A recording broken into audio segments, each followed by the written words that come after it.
This concept is all totally on polymorphism and pointers. Pointers we already covered, and we are working on the function overloading. Now, sorry, polymorphism. The polymorphism always say that poly means what? More than one, and forms means the function which are having more than one forms. Okay. So while we are considering the more than one forms for the functions, we can also have more than one form for the class also, but the class name should be different. So that is called the function overriding, not function overloading. Okay, so while we are considering the overloading concept, okay, where we can have the same function, okay, number of functions with the same name, but the parameters are different.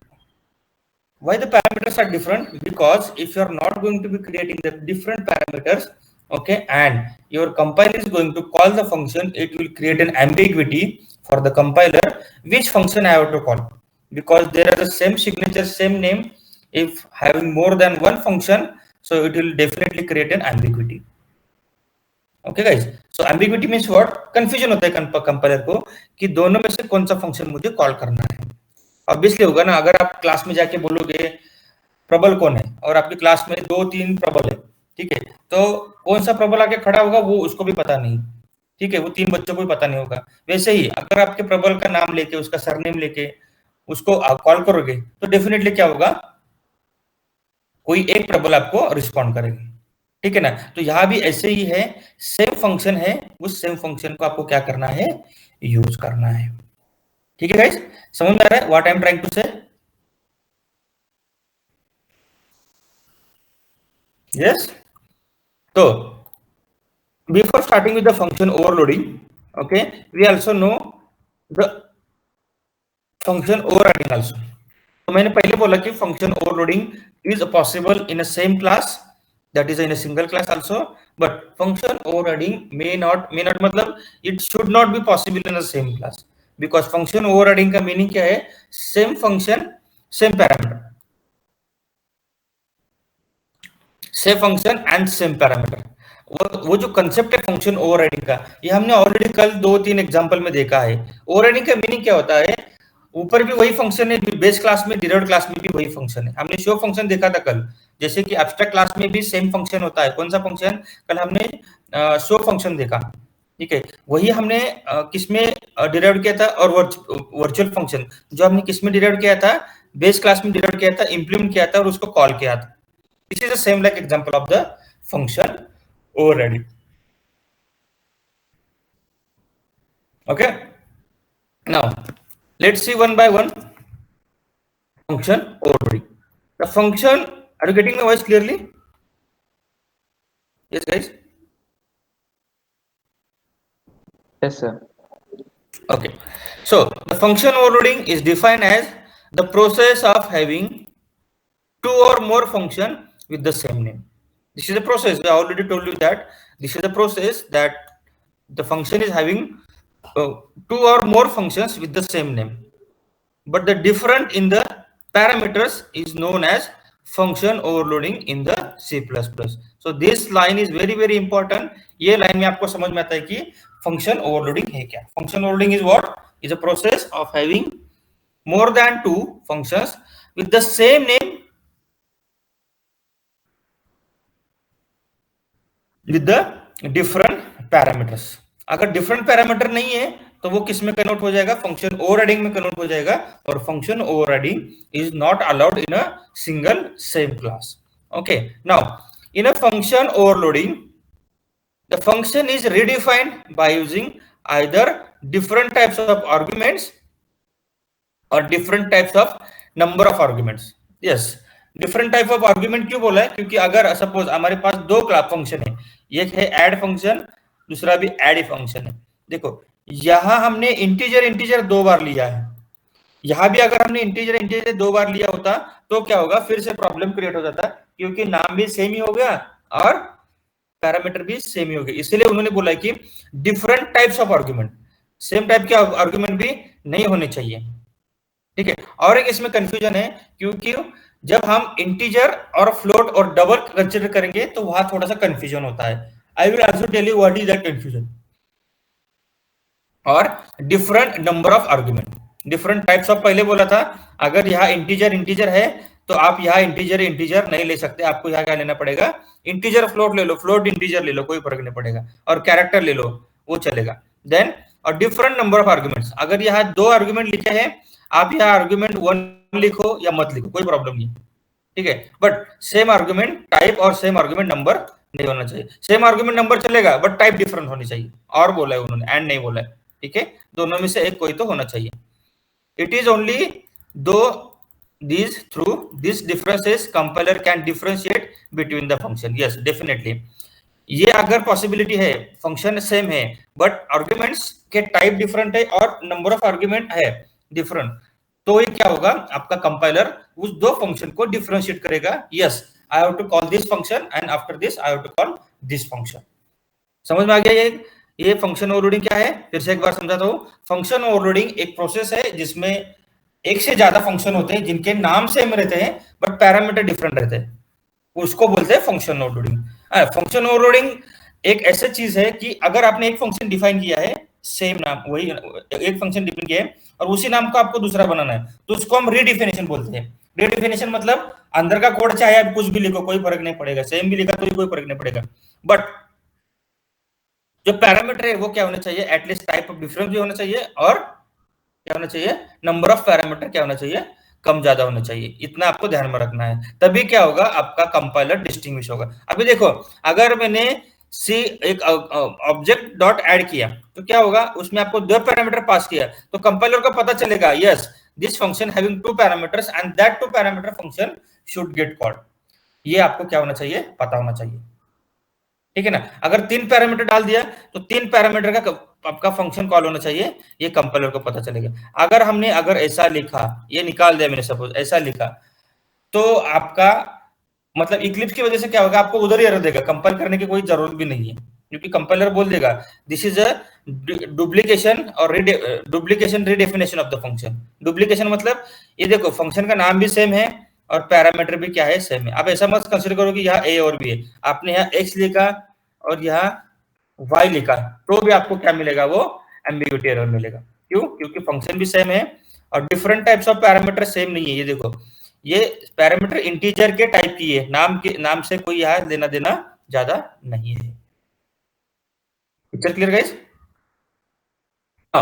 The advantage of the function overloading is that increasing the readability of the program because you don't need to use different names for the same function, same action।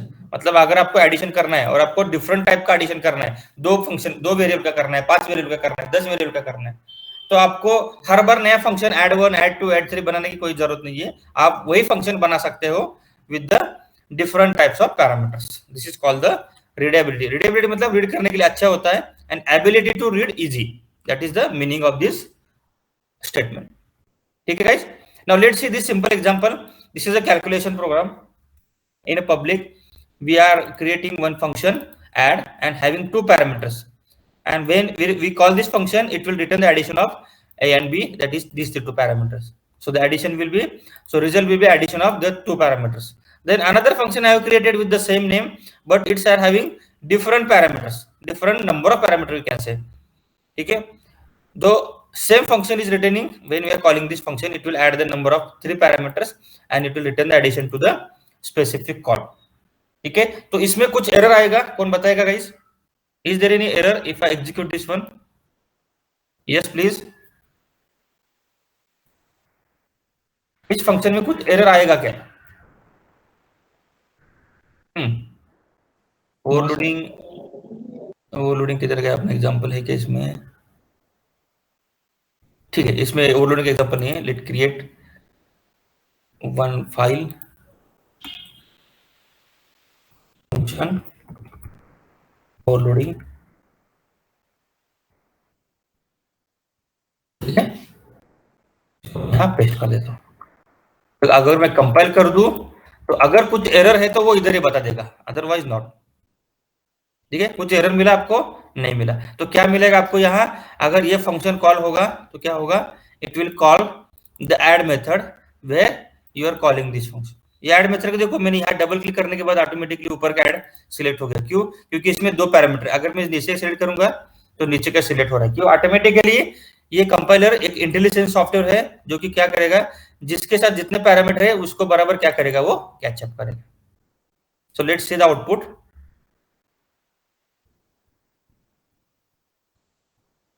पहला output है 30 आ जाएगा और दूसरा आ जाएगा 12 plus 20 कितना होगा 32 and plus 25 कितना होगा 55 आएगा। Yes, is there an issue? Now if I remove this parameter, आपको ज्यादा दूर जाने की कोई जरूरत नहीं है। ज्वाइनिंग ओके, अगर मैंने ऐसा लिखा उसको सेव किया, ज्यादा दूर जाने की जरूरत नहीं, कंपाइल करने की कोई जरूरत नहीं है। देखो आपको यहाँ ही उसका आंसर मिल रहा है। What is the answer? Yes, invalid redefinition of add.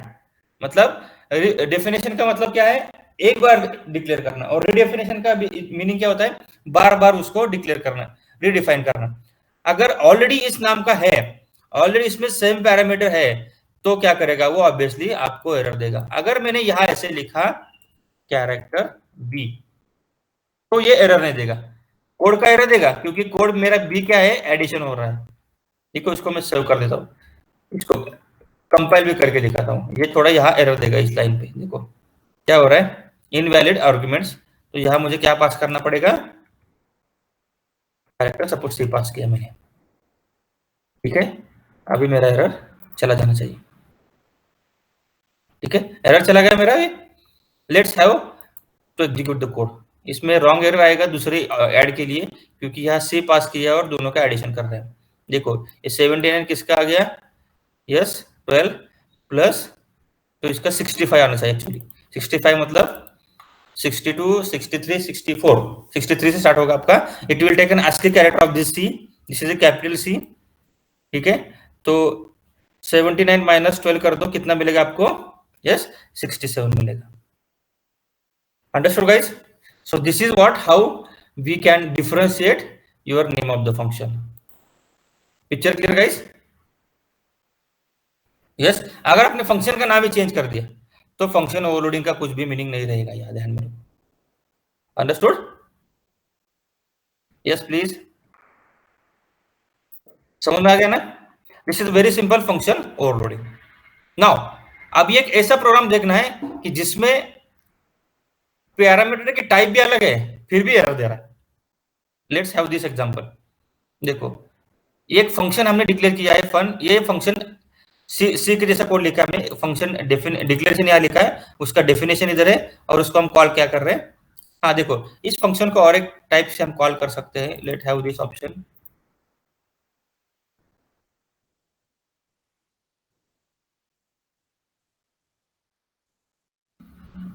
add could not be resolved, why?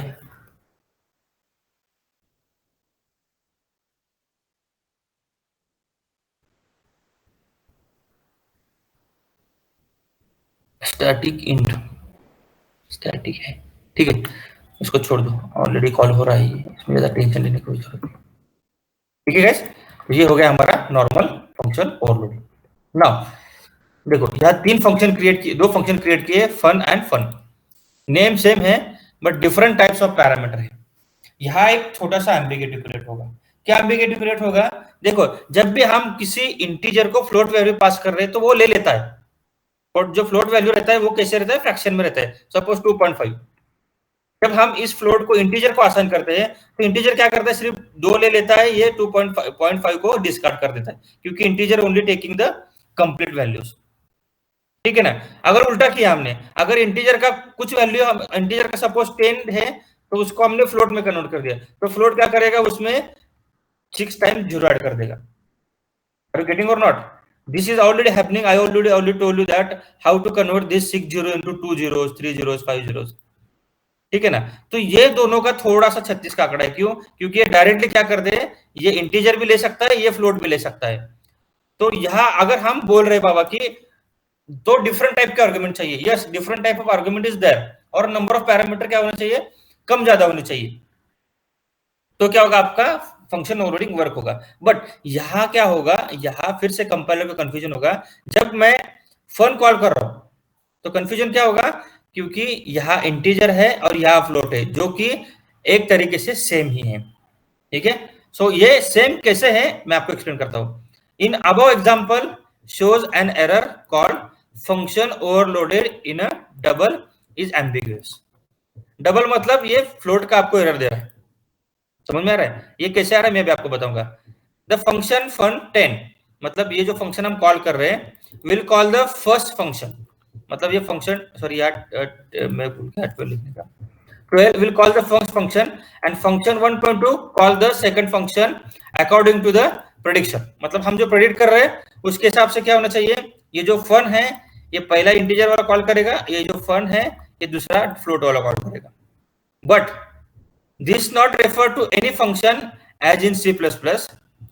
all the floating point constant are treated as a double, okay, not as a float। मतलब जो floating point हमने दिया है वो double consider होना चाहिए instead of float. कुछ समझ में आ रहा है कि नहीं आ रहा है? Yes, if you replace float to double then our program will work, otherwise it will always give an error. So therefore this is the type of conversion float to the double. तो इसको conversion बोलते हैं float to the double. तो इसको मैं आपको एकदम इसमें थोड़े से दो तीन चीजें मैं आपको मॉडिफाई करके दिखाऊंगा ताकि आपको एकदम पूरा पिक्चर क्लियर हो जाए, समझ में आना चाहिए। इसको बिल्ड कर देता हूं, ठीक है। अभी बिल्ड करने के बाद ये आपको यहां दिखा रहा है, देखो क्या बोल रहा है, fun is ambiguous, candidates are void fun function and void fun for integer and float. मतलब पहला वाला का कोई प्रॉब्लम नहीं है, यहाँ इंटीजर वैल्यू है, ऑब्वियसली ये क्या कॉल करेगा, इंटीजर ही कॉल करेगा। ठीक है, इस फंक्शन को सिलेक्ट करो, कौन सा फंक्शन सिलेक्ट हो रहा है, देखो ये वाला सिलेक्ट हो गया, ये वाला सिलेक्ट हो गया। जब हम fun2 को सिलेक्ट करेंगे तो उसको समझ में नहीं आ रहा है कौन सा फंक्शन सिलेक्ट करने का, इधर ही दिख रहा है आपको, रन करने की भी कोई जरूरत नहीं। Are you getting or not? Yes please, what I am trying to say. Yes guys, समझ में आ रहा है ना? ये जो देखो मैंने पहला वाला फंक्शन सिलेक्ट किया था, ऑटोमेटिकली ऊपर के दो फंक्शन सिलेक्ट हो रहे हैं, जो डिक्लेयर किया हुआ है और जो कॉल करना है। क्यों? क्योंकि इसका एग्जैक्ट पैरामीटर इंटीजर के साथ मैच हो रहा है। बट जब मैं नीचे वाले फंक्शन को सिलेक्ट कर रहा हूँ, इस यहाँ एक कंपाइलर को एम्बिगुअस क्रिएट हो रहा है कि बाबा की मुझे ये वाला फंक्शन सिलेक्ट करना है या ये वाला फंक्शन सिलेक्ट करना है। समझ में आ रहा है ना?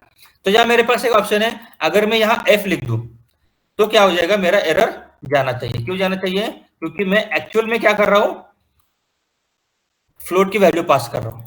समझ में आ रहा है ना? देखो अभी मैं ये फंक्शन सिलेक्ट करता हूं तो क्या होगा, आपका सेकंड वाला फंक्शन सिलेक्ट होगा। ये मेरा सेकंड ऑप्शन है। What is the actual option and recommendation option is what, where instead of F what we need to pass, yes guys, double instead of float. Yes, double instead of float. तो यहां भी क्या लिखना पड़ेगा, मुझे float लिखना पड़ेगा, double लिखना पड़ेगा। Let's have to compile this code and now there is no error. देखो सिलेक्ट करो, ऑटोमेटिकली क्या होगा, आपका जो डबल वाला फंक्शन है वो क्रिएट होगा। समझ में आ रहा है कुछ? आप दोनों को एग्जीक्यूट करो तो आउटपुट क्या मिलेगा आपको, 10 मिलेगा एक जगह और एक जगह 1.2 मिलेगा। पिक्चर क्लियर हो गया? अभी एम्बिग्विटी कहां होती है कहां नहीं होती है, M I getting or not please? Yes yes guys, understood? समझ में आ रहा है ना? ये फंक्शन ओवरलोडिंग सबसे इजी कांसेप्ट है इन C++। तो ये जो एम्बिग्विटी है मैंने यह एक्सप्लेन किया है। अगर पैरामीटर मैंने पहले बोला था, ये फ्लोट पैरामीटर एक्चुअली यूज कर रहे हैं हम, पर वो क्या कंसीडर होता है कि ये बोल रहा है कि इंटीजर टाइप के जैसा ही है, और जब डबल लेंगे तो वो पूरा डिफरेंट हो गया। इसीलिए हमको instead of float double declare करो, otherwise while we are passing just put F okay as a prefix of value. ठीक है, now how function overloading works. Function overloading work कैसे होता है? अगर देखो पहला क्या बोल रहा है वो, एग्जैक्ट मैच। अगर एग्जैक्ट मैच हो रहा है तो exact match function name and the parameter. जो फंक्शन आपने यहाँ डिफाइन किया है और उसको आप एग्जैक्ट मैच से कॉल कर रहे हो तो आपका फंक्शन ओवरलोडिंग क्या होगा, वर्क होगा। ठीक है, अगर आपके पैरामीटर मैच नहीं हुए, ठीक है, फंक्शन नाम तो मैच होना चाहिए, ये तो उसका कोई दौरा नहीं है। अगर पैरामीटर मैच नहीं हुए तो क्या करना पड़ेगा, if not exact match found then character, unsigned character and short are prompted to an integer. मतलब अगर आपने कोई पैरामीटर में देखो, यहां हमने इंस्टेड ऑफ कैरेक्टर और ये दिया शॉर्ट कैरेक्टर, यहां मैंने सपोज कैर दे दिया, सॉरी कैरेक्टर भूल गई है, यहां लिखता हूं मैं सी और ऐसे लिखा, कोई प्रॉब्लम नहीं है। अगर ऐसे में लिखा होगा तो भी मेरा प्रोग्राम एग्जीक्यूट हो जाएगा। व्हाई? बिकॉज इस फंक्शन का एग्जैक्ट फंक्शन मैचिंग मिल रहा है कि अपने को नहीं मिल रहा है, क्योंकि इसमें पैरामीटर कैरेक्टर है। यहाँ कोई भी पैरामीटर ऐसा है कि जिसमें कैरेक्टर होगा, ठीक है, तो ये कौन सा फंक्शन कॉल करेगा, ये इंटीजर वाला कॉल करेगा। आपने अनसाइन इंट लिखा तो भी लिखा, शॉर्ट लिखा तो भी कॉल होगा। Okay, and second one is float is prompted to double. जैसे हमने यहाँ लिखा, ये अभी यहाँ आप बोलोगे सर एम्प्लीट्यूड क्यों रहता, अगर ये फंक्शन में निकाल दिया इंटीजर वाला, तो अगर आपने फ्लोट लिखा होता तो भी कोई फर्क नहीं पड़ता। ठीक है, वो ऑटोमेटिकली क्या करता है, वो डबल कंसिडर करता है। नेक्स्ट, अगर ये भी नहीं हुआ, मगर मतलब कैरेक्टर भी नहीं मिला, उसको इंटीजर में नहीं कन्वर्ट किया है, फ्लोट नहीं मिला, फ्लोट मिला उसको डबल में कन्वर्ट किया, ये कुछ भी नहीं मिला, फिर भी क्या हो रहा है, if not match found again C plus plus try to find match through the standard conversion. ये कन्वर्जन कौन करता है, ये कन्वर्जन करता है आपका कंपाइलर, और ये चीज पॉसिबल नहीं है, ये चीजें पुराने कंपाइलर में पॉसिबल थी। Now all compilers are totally depends upon okay matching, इसमें विदाउट मैचिंग कुछ भी नहीं हो सकता। ठीक है, अगर एग्जैक्ट मैच नहीं हुआ, अगर कैरेक्टर इंटीजर, कैरेक्टर कैर शॉर्ट ये इंटीजर में कन्वर्ट नहीं है और फ्लोट डबल में कन्वर्ट नहीं हुआ, हमारे पास क्या ऑप्शन था, स्टैंडर्ड कन्वर्जन का। ठीक है, अब ये भी नहीं हुआ, मतलब ये तीनों भी नहीं चल रहे ऊपर के, तो बाय डिफॉल्ट क्या होगा, फाइनली वो एरर देगा, क्योंकि फंक्शन ही नहीं मैच हो रहा है, उसका पैरामीटर भी नहीं मैच हो रहा है। हमारे पास दूसरा भी ऑप्शन था, कैरेक्टर, अनसाइन कैरेक्टर, शॉर्ट, वो इंटीजर में क्या हो रहे थे, इंटी कन्वर्ट हो रहे थे, और फ्लोट डबल में कन्वर्ट हो रहे थे, वो भी नहीं हो रहा है, स्टैंडर्ड कन्वर्जन भी हो रहा है। तो फाइनली आउटपुट पे क्या मिलेगा आपको, आउटपुट मतलब प्रोग्राम में आपको एरर ही मिलेगा। ठीक है, तो ये जो ऊपर के दो चीजें मैं आपको करके देखा था अभी। ठीक है, मैं यहां लिखता हूं डबल कोट में सी लिखता हूं, देखो इस फंक्शन को सिलेक्ट कर दूं मैं, तो क्या हो रहा है, इंटीजर का फंक्शन सिलेक्ट हो रहा है। क्यों सिलेक्ट हो रहा है, क्योंकि ये जो आपका कैरेक्टर सी है, it will convert into ASCII values and that ASCII value is going to be printed. तो लेट्स सी द आउटपुट। आ गया 67। सो कैरेक्टर ए से स्टार्ट होता है, कैपिटल ए से, कैपिटल ए का ASCII वैल्यू है 65, 66 एंड सी का कितना होगा, 67 सॉरी। ठीक है, समझ में आ गया गाइस। अगर आपको ये चाहिए, मैं इसको यहाँ कैरेक्टर में कन्वर्ट कर देता हूँ, यहाँ भी कैरेक्टर में कन्वर्ट कर देता हूँ। ठीक है, ये तो ऐसे आएगा। Then if I am not going to write a float double over here, अभी एरर नहीं देगा। देखो जैसे मैं फंक्शन सिलेक्ट करता हूँ, ऑटोमेटिकली फ्लोट का फंक्शन का एरर, ये सॉरी, देखो यहाँ आपको क्या करना पड़ेगा, डबल लिखना पड़ेगा। ठीक है ना, जैसे उन्होंने बोला था कि अगर फंक्शन है, ये क्यों हो रहा है, क्योंकि यहाँ भी क्या हो सकता है, कैरेक्टर हो सकता है। Let's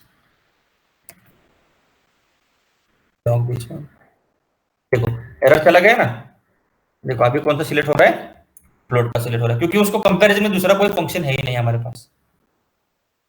picture clear guys.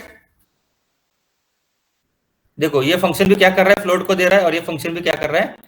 मैं दोनों का आउटपुट दिखाऊंगा आपको, दोनों का आउटपुट सेम आना चाहिए, बट एक में पॉइंट में वैल्यू आएगा और एक में नहीं आएगा। देखो ये पॉइंट में आ गया और इसमें क्या आ गया, एज इट इज 67 आ गया। Picture clear guys, yes. So this is the function overloading and with having different options. इसमें किसको प्रॉब्लम है, yes please, is there any problem with the function overloading? Okay, no, then let's have move to the function overriding. इसका मैंने example क्यों नहीं लिखा, क्योंकि इसको मुझे आपके सामने कोड लिखना है, क्योंकि जब हम कोड लिखेंगे तभी आपको समझ में आएगा कि इसमें क्या क्या एरर है। ठीक है, सो आएगा अभी फंक्शन ओवरराइडिंग। ठीक है ना, what is the function overriding, ये पूरा एज इट आ सकता है। यस, इसको कॉपी करो, यहाँ पे नीचे वाले का तो नहीं आएंगे, क्योंकि नीचे वाले क्या बोल रहे हैं, डिफरेंट पैरामीटर डिफरेंट फंक्शन। अब इसका कोई लेना देना नहीं है, different parameter different function. Process of having more than same name but and लिखेंगे, एंड सेम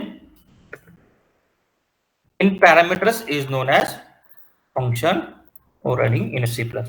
इसमें कंडीशन डाल देते हैं, it's possible only in, yes, very possible only in different classes। ठीक है, ये बहुत इंपॉर्टेंट है, it is possible only in different classes not same class. Now let's have look on function overriding.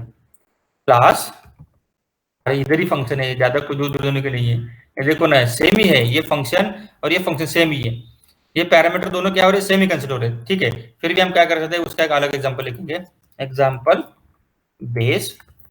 ठीक है, अगर मैं यहाँ लिखूंगा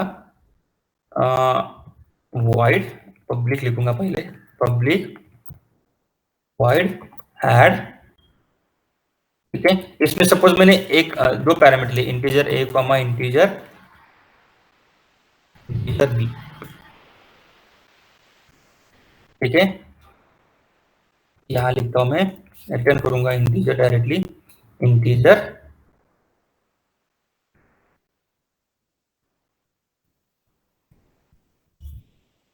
रिटर्न a प्लस b। ठीक है, दोनों का एडिशन रिटर्न होगा। देन अगर I am writing the same function integer add, ठीक है, तो यहां लिखूंगा मैं integer x comma integer y। ठीक है, रिटर्न क्या करूंगा मैं,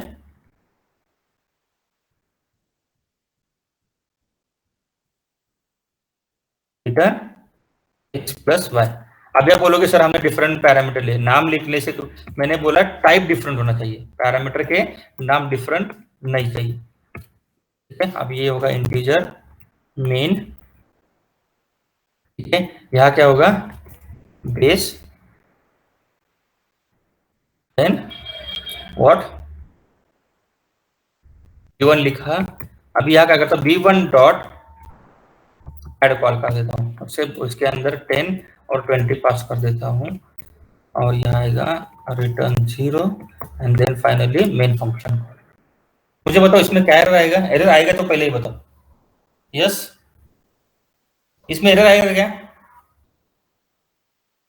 यस सर, ऑब्वियसली आएगा, देखो ना पैरामीटर सेम है। अगर आपको ऐसा लग रहा है नहीं हो रहा है सर, तो इसको हम इससे यहां से कॉपी करेंगे। ठीक है, just copy it and paste it into the program. मैं इसको क्लोज कर देता हूं, हम फंक्शन ओवरराइडिंग का कोड देखेंगे अभी। ठीक है, राइट क्लिक करो, न्यू,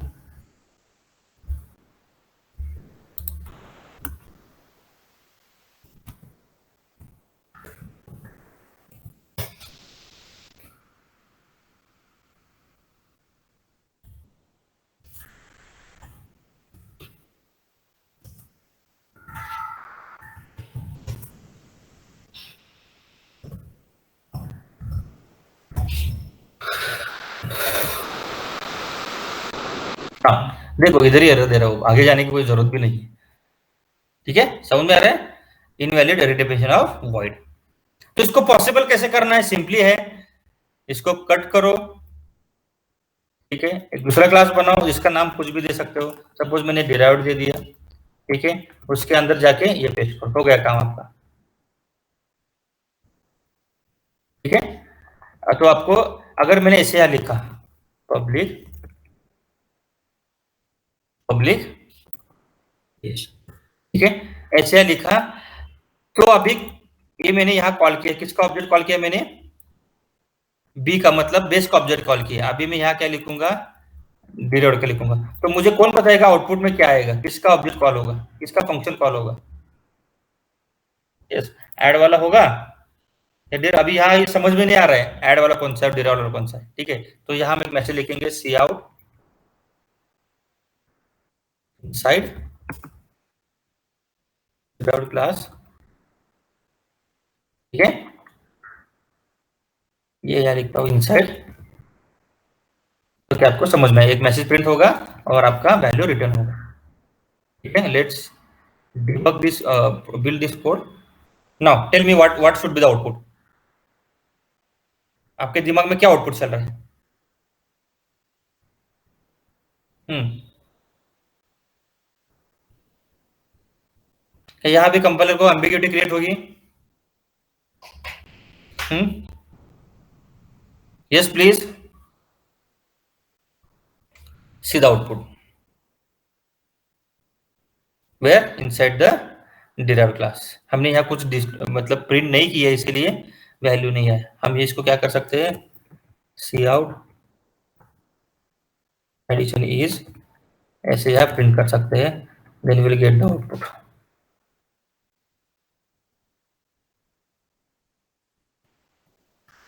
ठीक है।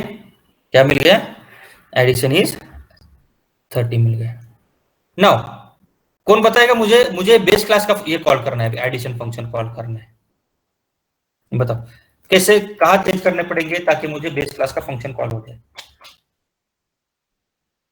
यस प्लीज, अभी आपको ही बताना पड़ेगा, मैं तुम्हें बताऊंगा। Yes please. हम्म, अगर समझ में आया तो बता सकते हो।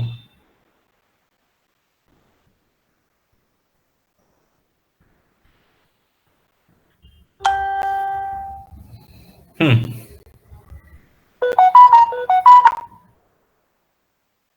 बताओ fast, are you getting? Sir derived class के अंदर addition int a comma int भी लिख सकता है। यहाँ इसके अंदर यस सर। ऐड, या ऐसे लिखो ऐड, ऐसे आप ऐसे बोल रहे हो ना, yes X sir. Comma Y.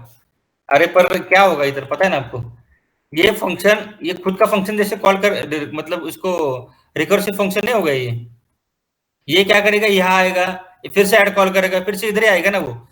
इस मतलब कंपाइलर को कैसे पता चलेगा कि ये ऐड इस क्लास का है ना कि इस क्लास का है? हाँ, अगर हमने नाम अलग दे दिया तो समझ में आएगा, क्योंकि ये फंक्शन क्या करेगा, पहले चेक करेगा ये डिराइव्ड क्लास में है क्या, नहीं नहीं है तो बेस क्लास में चेक करेगा। अभी यहाँ क्या हो रहा है, ये ऐड और ये ऐड सेम ही हो गया ना, देखो आउटपुट, ये जाएगा लूप में जाएगा, ये लूप में चला गया, क्योंकि ये सिर्फ कॉल ही हो रहा है, ठीक है। मैं इसको क्या कर देता हूँ, क्लोज कर देता हूँ और इसको यहाँ नीचे डाल देता हूँ, सॉरी।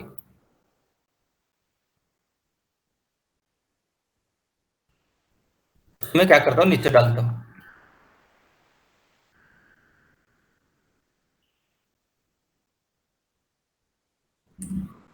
देखो वो लूप में चला गया। ये आउटपुट क्यों नहीं आ रहा है, क्योंकि वो लूप में चला गया, स्टैक वैल्यू फुल होता है तो आपका प्रोग्राम आउटपुट नहीं देता है। तो समझ में आ गया, तो ये ऑप्शन गलत है। Now what, tell me another option. Yes please. Hmm,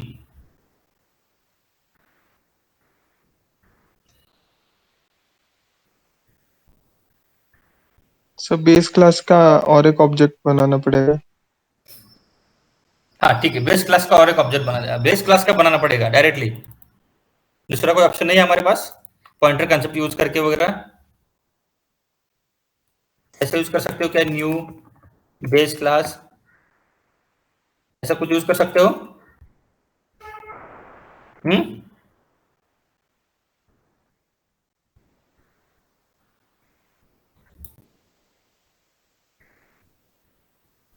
error दे रहा है, ये उल्टा हो गया, हमको पहले बेस क्लास लिखना चाहिए, बाद में डिराइव्ड क्लास लिखना चाहिए।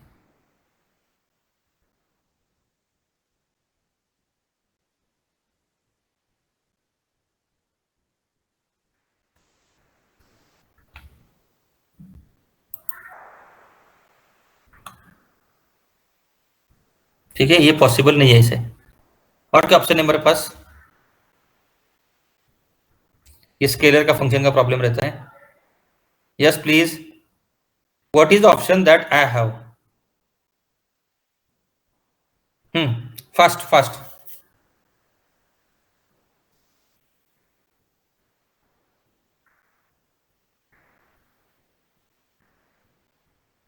जल्दी बोलो फास्ट। मुझे डिराइव्ड क्लास का बेस क्लास का फंक्शन कॉल करना है, तो क्या करना पड़ेगा? ऑलरेडी बताया हमने। Yes please.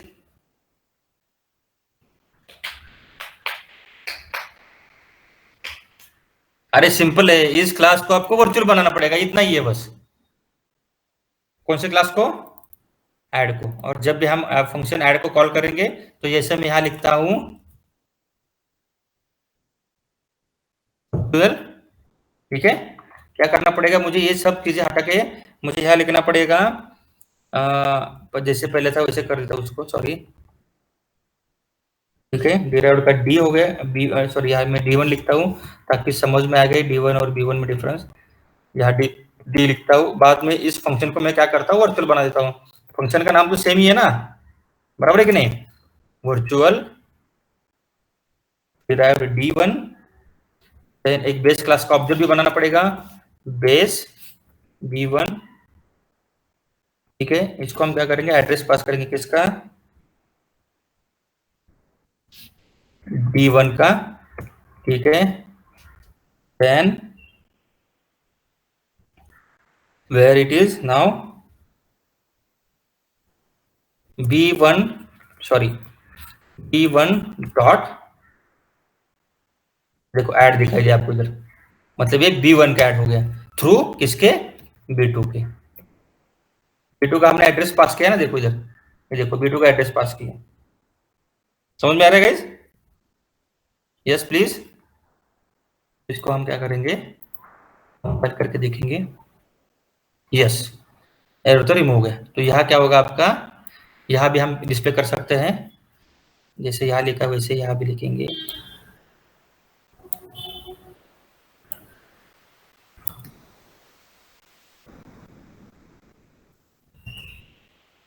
Addition is for base class. Addition is for derived class. ठीक है, let's execute this code. Automatically क्या होगा, दो अलग अलग जगह से आपको डेटा मिल जाएगा। देखो पहले तो ये डिराइव्ड क्लास वाला आ गया, उसके बाद में आउटपुट आ गया। थोड़ा सा मैं इसको स्लैश एन डाल देता हूँ ताकि समझ में आ गया।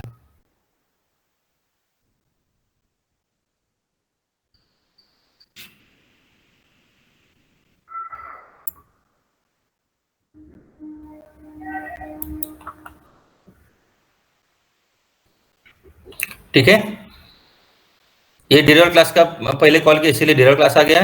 देन ये बेस क्लास का हमने कॉल किया तो add is for base class 10 आ गया, फिर से इनसाइड डिराइव्ड क्लास चला गया। ये डिराइव्ड क्लास दो बार क्यों आ गया? क्योंकि हमने यहाँ ये जो डी लिखा है ना, इसके वजह से आ गया है।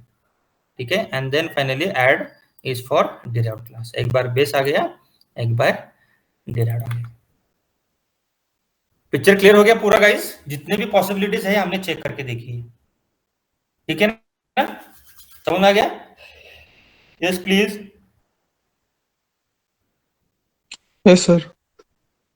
ठीक है, तो हमारा ये जो शायद यूनिट नंबर 3 है सेकंड है, पता नहीं, ये हमारा क्या हो गया, खत्म हो गया।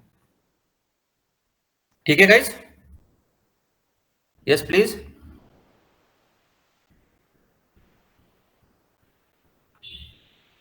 Okay, so from tomorrow we'll start the new unit.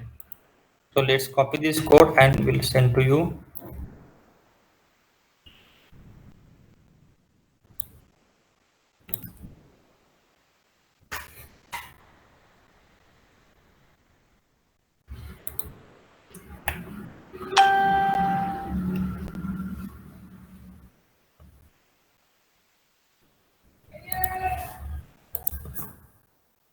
Okay guys, thank you, bye bye, let's meet tomorrow. Thank you, sir. Bye bye.